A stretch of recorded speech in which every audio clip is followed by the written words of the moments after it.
걷기는 운동보다는 노동에 가깝다고 저는 얘기를 합니다. 1시간, 2시간 동안 걸으면 허리가 남아나겠습니까? 당연히 병드는 거죠. 너무 안타까워요, 제가 진료실에서. 지금 제가 말씀드린 그런 운동을 하는 사람 거리에서는 한 명도 볼 수가 없어요. 안녕하십니까, 닥터 밸런스입니다.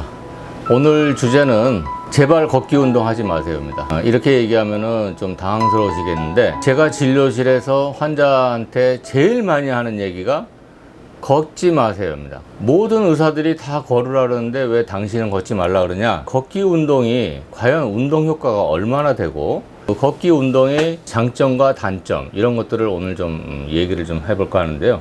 그러면 걷기 운동이라는 단어가 언제 나온지 아세요? 1990년도 이후라고 생각하는데, 이전에는 집에 자가용이 거의 없었어요. 모든 사람들이 걷는 게 일상생활이었어요. 그래서 걷는 거를 운동이라는 말을 하질 않았던 시대였었죠. 그러다가 이제 90년도 이후에 모든 사람들이 거의 이제 집에 다 차가 있게 되니까 걷는 시간이 없어지는 거예요. 활동량이 너무 줄어든 거죠. 또 공교롭게도 그 시점에 맞춰가지고 체조 문화가 없어졌어요. 90년도 이전에는 직장에서도 하고 언론에서도 아침에 이제 텔레비에 키면은 국민 체조도 나오고 했는데, 대한민국에서 체조 문화가 싹 없어져 버린 거예요.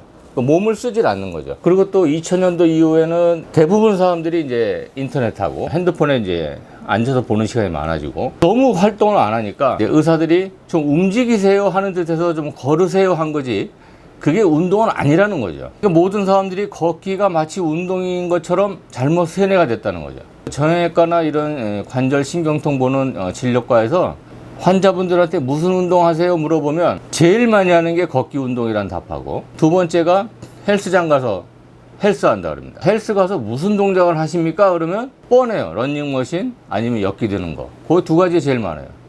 물론 왜 걷기 운동이란 단어를 썼냐면 칼로리가 소모된다는 거죠. 살을 빼기 위해서 칼로리를 쓰기 위해서 걷기를 시작했는데, 70kg 사람이 30분 정도 걸으면 140칼로리 정도, 그 정도 소모된다 그래요. 우리가 200g짜리 밥을 먹게 되면 보통 칼로리가 한 300칼로리 좀 넘는데, 밥 한 공기의 칼로리를 소모시키기 위해서 최소한 1시간 이상은 걸어야 된다는 거죠. 칼로리 소모가 다른 운동에 비해서 제일 낮다는 거죠. 운동 효과가 거의 없다는 거예요. 다른 운동하고 비교했을 때 러닝머신 하면 70kg 사람이 30분 정도 러닝을 하게 되면 거의 400칼로리 소모한다 그래요. 그 정도로 같은 시간에 했는데 칼로리 소모량은 러닝머신이 훨씬 더 많거든요. 관절 운동 범위가 너무 작다는 거죠. 걸어봐야 어깨 조금 움직이는 거랑 무릎 관절 조금 움직이는 거랑 발목 움직이는 거 밖에는 관절 운동이 되는 게 없어요.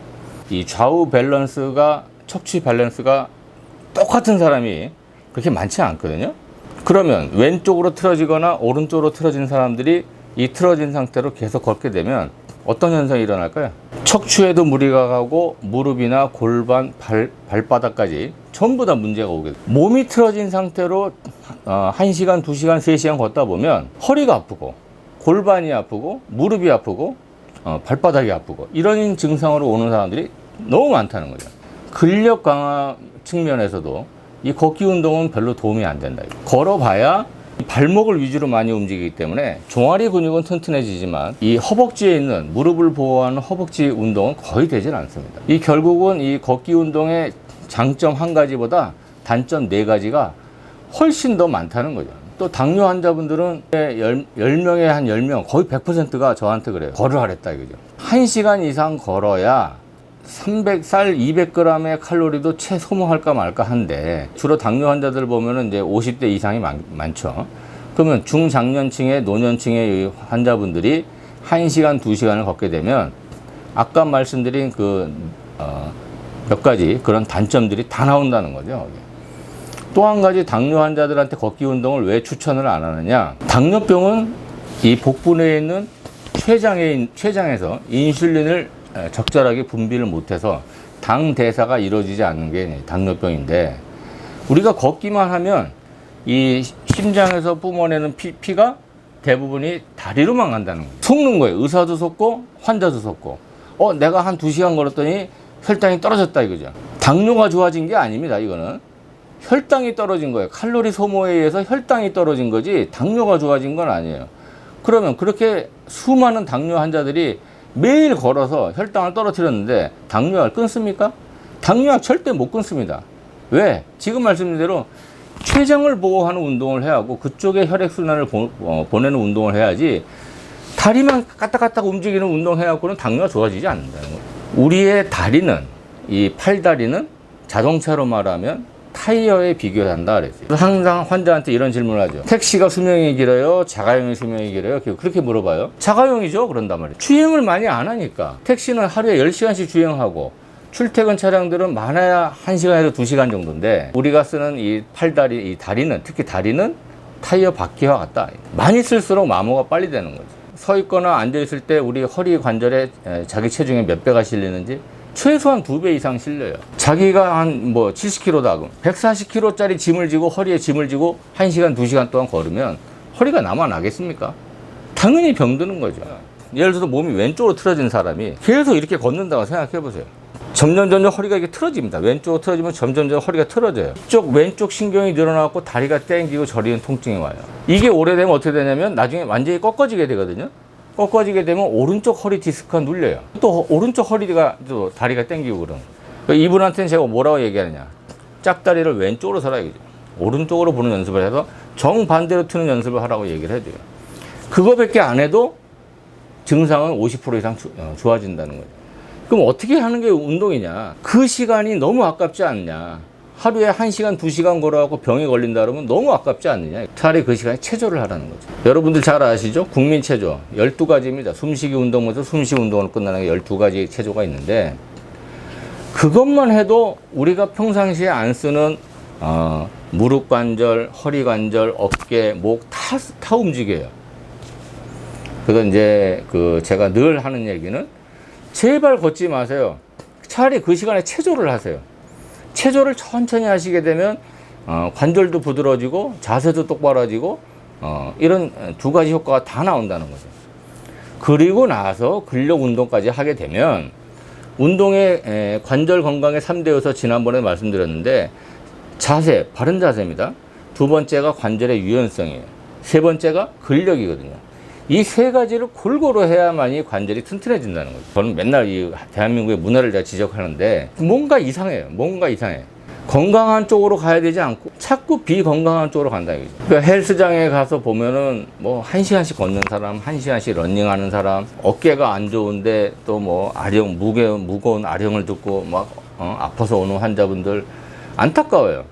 개인적으로 말씀드리면 한 20년 이상 이렇게 거의 30년 가까이 이제 수련도 하고 배우기도 하는데 운동하는 게 의학 박사 되는 것보다 더 어렵다는 말을 제가 해요. 아까 말씀드린 그 운동의 관절 건강을 튼튼히 하면서 근력까지 기르는 운동을 하려고 그러면 하나 갖고는 안 된다는 거죠. 체조도 정성대로, 스트레칭도 정성대로, 근력 운동도 해야 되고 근데 이 요령들을 또 다 배워야 돼요. 근육에 무리가 안 가고 스트레칭은 어떻게 해야 되고 자세는 어떻게 해야 되고 관절이 망가지거나 통증 때문에 병원에 와서 경제적, 시간적 이런 낭비할 필요 없다는 거죠. 그래서 제가 이제 걷기 운동 3가지 방법을 이제 환자분들한테 주로 추천하는데 한 가지는 천천히 걷는 겁니다. 몸이 삐뚤어진 사람들은 아무 생각 없이 걸으면 몸이 어느 왼쪽이나 오른쪽으로 자꾸 쏠린다는 걸 느끼실 거예요.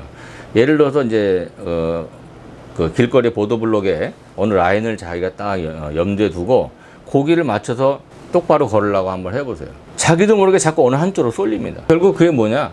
내 몸에 비대칭이 됐다는 거죠. 그래서 천천히 걷되 뒤꿈치부터 대고 그 다음에 앞꿈치를 천천히 들어서 살짝 밀어주고 이런 식으로 천천히 걸으면 내 몸이 삐뚤어진 거를 조금씩 교정하려고 하는 그런 느낌이 와요.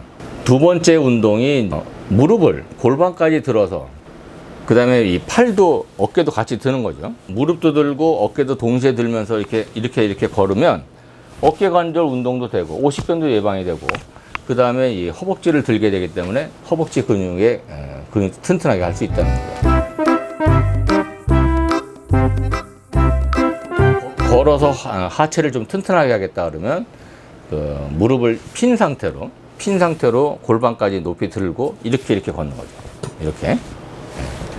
이거는 굉장히 어렵습니다. 왜? 우리 영상 보면은 북한군들이나 독일군들 이렇게 걸을 때 이게 쫙쫙쫙 걷죠? 그런 식으로 걸으면 이 허벅지 이 근육이 굉장히 발달이 잘 되는 거죠. 그래서 저는 이제 진료실에서 처음 걷기 운동 하려고 그러면 아까 말씀드린 천천히 몸의 균형을 느끼면서 걷고 아니면은 무릎과 어깨를 같이 동시에 들어서 그 걷는 운동. 그것도 이제 뭐 이거 너무 쉬워요 그러면 무릎을 완전히 핀 상태에서 골반까지 높이 들어가서 이렇게 걷는 운동, 이런 세 가지를 제가 추천을 하고, 우리가 뭐 어디 갑자기 차편이 없어 가지고 한 1시간 2시간씩 걸으면 이 허리도 좀 뻐근하고 골반도 뻐근하고 그 다음날 무릎도 별로 통증이 오는 사람도 많거든요. 그래서 이제 이 영상을 보시는 분들은 그 걷기 운동을 하겠다고 하시면 체조를 하시고 제가 지금 말씀드린 운동 세 가지를 하게 되면 이 팔다리 높게 들고 하는 거 한 10분만 해도 에너지 소모량이 상당합니다. 그거는. 그래서 그걸 하고, 그 앞으로는 걷기를 운동이라는 개념에서 좀 벗어나기를 제가 바라는 마음에 오늘 이 영상을 좀 찍는 겁니다. 오늘 여기까지 하겠습니다. 감사합니다.